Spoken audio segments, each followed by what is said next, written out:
തപസ്സു ചേതു വാനരകേസരി തന്നുടെ പ്രിയ സഖിയേക മനസുമായി ശ്രേഷ്ഠവരമായുധരാതിൽ വന്നു വന്നുരതിവീരൻ ആഞ്ജനേയനിതാം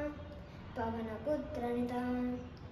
അരുണകിരണമണിയിത്തിരും പുലരി മധുകൂർന്നൊരു കനിയെന്നോർത്തു ഉദയ സൂര്യനെ കണ്ടു കൊതിച്ചു കണ്ണിൻ മൂന്ന്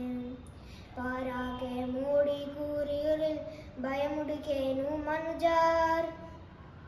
ഇതു കണ്ടിന്ദ്ര മഹാദേവൻ തൻ ഐരാവതമതിലേറിയുടൻ ആഞ്ജനേയനുടെ പാർശ്വം പൂക്കി വജ്രായുധമതു വേഷിനാൻ പരപവനപുത്രനുടെ അണോണി ഒന്നിൽ ചിന്തിയ രുതിര ബിന്ദുവോ വിദ്യുക്ഷണമതു ധരനീളോർന്നു ആയി തന്നിളായെത്തി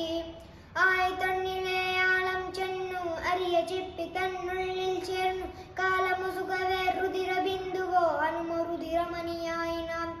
യോഗ്യ വിരാജിത സജ്ജന വരയം വരയ്ക്കും അനന്ത സുവിശ്രമം അനേക യുഗങ്ങൾ സുവിശ്രമം നിഗൂഢം അനന്ത സുവിശ്രമം അനേക യുഗങ്ങൾ സുവിശ്രമം